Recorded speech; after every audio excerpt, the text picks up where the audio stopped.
Hello student, today we will discuss the type of sorting technique. So sorting means we are arranging our array in the ascending order or descending order. So basically we will discuss the three type of technique. That is, the first one is the bubble sort, next the selection sort, and third one is the insertion sort. So first is the bubble sort. So how actually it is work?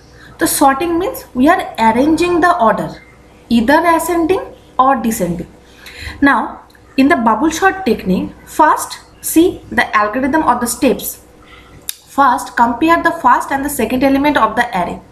If it is found that the first element of the position number 0, that is the index 0 of the array, is greater than the position number 2, that is the index 1, that time we need to swap the item. Similarly for the next other location, that is the second and third. So in this way we are computed all the position or all the index number, and the last one will be the nth number will be compared with the n minus 1 element. Okay, so in this way we are continue the loop. See here the example. The here is some elements are there. All the elements are the unsorted. No order is maintained here. Now first we are comparing the element. So 13 will compare to 32 first. That is, index 0 is compared to index 1. So as because 13 is less than 32 means no changes required. So here we actually take the ascending order, means from the lowest number to the highest number. Now compare to the second and third, that is 32, 20. So where 32 is greater than 20, that means the interchange is required that time. So in this way every element, the consecutive element, are comparing with each other. So when in this way, when we reach the last element, that time we stop the pass 1. After the pass 1, see the pass 2. After the pass 2, whatever the last ultimate result of the pass 1, we take that only array and again do the same procedure on the array in the pass 2. Similarly the pass 2, pass 3 and pass 4. At the time of the pass 4 we got the ultimate result.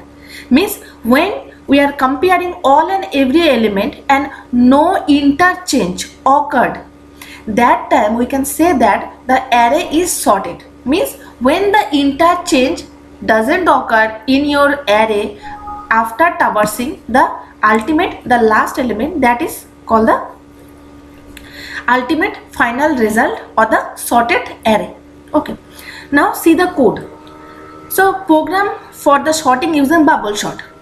So you know how to take the how many number of element you want to take in your array. Then using the for loop, just put your element using the printf and the scanf section. And this statement is just whatever you are taking the value of the unsorted element, just it show in this the printf unsorted list. In the for loop, using the for loop, you just give the output what is your unsorted array, whatever you put in the array. Now the main function is a bubble sort. So bubble sort, the outer loop actually work as a number of pass. So pass number, it will start from 0 to n minus 1. And after that in the inner loop, between the inner loop, exchange, we take a exchange as a float variable. Float variable means it either 0 or 1. Means when the when in your array the swapping is occurred, that time the exchange value is incremented, otherwise it remain to 0. So float or the exchange variable actually monitoring the either the swapping is occurred or not. Okay, now the inner for loop.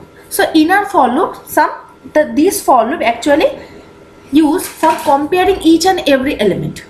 So when you comparing each and every element, so first element is comparing to the second is compared to third is compared to, in this way we are traversing all the element.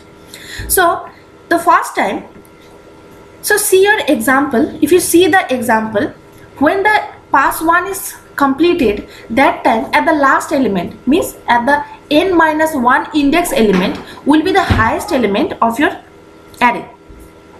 So each and every pass, when the each and every pass completed, so from the last location we got the highest element.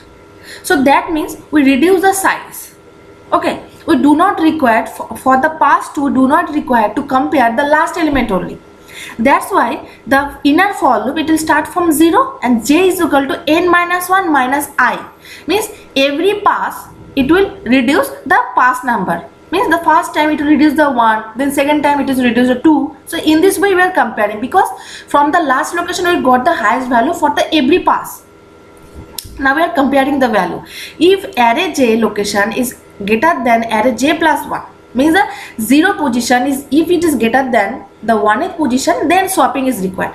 So you know the swapping temp is the variable is a blank variable. We just put the array j location value to the temp. Now array j position is blank. Now array j position, we put the value of the array j plus 1, means we put the value of the array j plus 1 position to the array j position, and again array j position now is a blank, and just put the array j plus 1 position whatever the temp value, means whatever the value was there in the array j position. Now we are exchange plus plus, means whenever the swapping is occurred, we just increment the value of the exchange plus plus. So this is done. Now the if condition. If exchange value is 0, if it is sorted. We already said that if the exchange value is 0 after the whole loop is executed, that means your array is sorted. Just put a break statement and just exit the loop. So after that, just it will give the pass number. So in this way the k is a variable. Just put the k variable as an incremental variable. Let us go for the 0 to up to n, and it will give the pass number. And ultimate the sorted list, the outer loop is a finished after the pass number displayed. Your whole array, whatever the array is there, so I0 to I less than n, this value it will give the actual output. So see example.